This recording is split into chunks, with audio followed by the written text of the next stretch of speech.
Hey guys, welcome to Amy's Autopsy Report. My name's Amy. This video is going to be a review for the short film Porcelain and also a comic book series called Tales from Autumndale. The director of the film Porcelain and the creator of the comic book, his name is Dean Ray. The comic book is like an anthology. It has a bunch of different artists attached to it. I will put links in the description box below where you can check the comic book and the movie out. I believe the movie's available on pre-order, and the first two comic books in the series are for sale. I received digital copies of everything to review for you all. So let me talk about the comic book. The comic book had a lot of different artists and writers, and the reason I like that is because you get all these different art styles. And it's kind of like an anthology series about the town of Autumndale and all the strange things that happen there. There's like a background of witchcraft, there's a voodoo aspect to it. The artwork was great, and there were several different styles of artwork, so there's really something for everyone in that. I don't want to go too much into detail on the stories, each individual story, but I will say that they are making films to kind of like complete this Autumndale cinematic universe, so to speak. So the film that I was sent is called Porcelain, and the basic plot of the movie is this young girl is kidnapped by a crime organization in Autumndale, a powerful family, and they're running a child trafficking ring initially. And she's a real little kid when they first get her. They abuse her in every possible way, none of which you see, so it's not that kind of movie. But they abuse her in every single way. They kind of dump her when she's about 19 because she's too old. They don't want her anymore. She lives on the streets, and she becomes who's known as Dollface. Dollface is then out to seek revenge for the men who have done her wrong, and that's the basic plot of the story. So let's get into the things I liked about this movie. This particular movie, the director emailed me and said that he had spent about $7,000 buying all the equipment he needed to make the film. So you're talking about a $7,000 budget. Now, that's probably meaning everybody did everything else on the film for free if he spent all that money on equipment. Here's what I liked about the movie. This movie had really great locations. A lot of times when you have an independent film, especially one on a micro budget or no budget, your locations kind of suffer.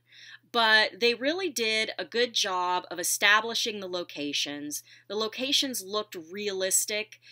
You really felt like you were in a sketchy area of town. They just did a really good job with all the locations. All the locations were there was like scenes in a strip club, scenes in in these alleys. They just had some really cool architecture throughout the movie.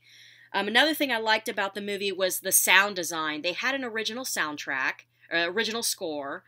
They did a good job with the sound effects, and they had the score actually was kind of an added bonus to the movie. A lot of times you don't even get that when you watch an independent film. They also kind of, in post-production, did the sort of VHS effects where you have the grainy look to the film, which I liked. It wasn't overdone. Some of that stuff can be overdone, and it's not realistic looking because, obviously it's an added effect. They did use some interesting and kind of 80s style visual effects in the film, which I also liked. They used practical effects, which I also liked. The makeup looked good. And that the beginning of the film started out really good and a sort of had a comic book feel, which I also really liked. Now let me get into the things I didn't like about the movie. The kills were well done, but I wish there had been more splatter. I also understand the fact that they probably were in locations that they weren't given permission to shoot in, which means you have to be clean. You have to be able to make it look like you were never there. So I understand that they couldn't really splatter a whole bunch of blood all over this hotel room if they were filming there without, like, permission. So I get that. Some of the actors were pretty good. There were some little bit of acting that was a little lackluster. Some of the dialogue went on a little too long. I feel like if they would have tightened up some of the pacing, this really would have had more of a suspense aspect to it.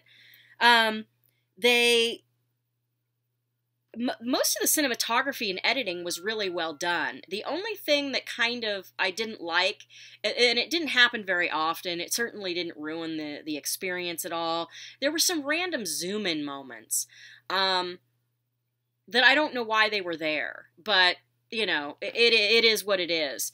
Overall, I really think Dean did a good job with this project, especially if he has not made many films before.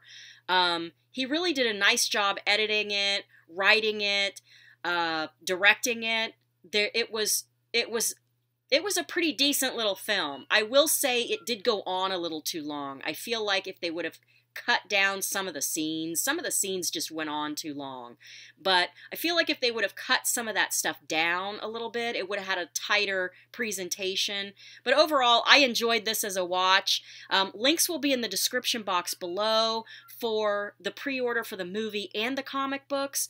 I am going to say that if you could, anybody out there has an independent horror project or horror comic they want me to review, I would absolutely love to do that for you.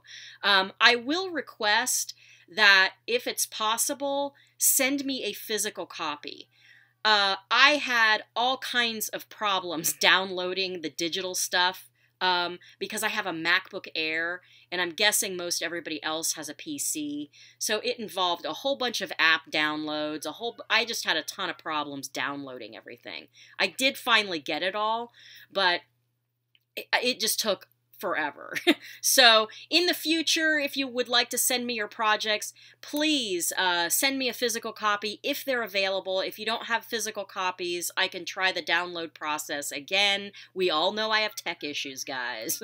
That's going to do it for this video, guys. I say go give this check their website, check out what they're doing. I know that he is working on additional projects. He's working on additional films. So I'm excited to see what he does next. He's only going to get better from here. So that's going to be it for this video, guys. I say check out Porcelain and the comic book, Tales from Autumndale. And that's going to be it for this video, guys. If you like these videos, give me a like, comment, subscribe if you haven't already. Follow me on Instagram @Amy's Autopsy Report. And I will catch you guys in the next one.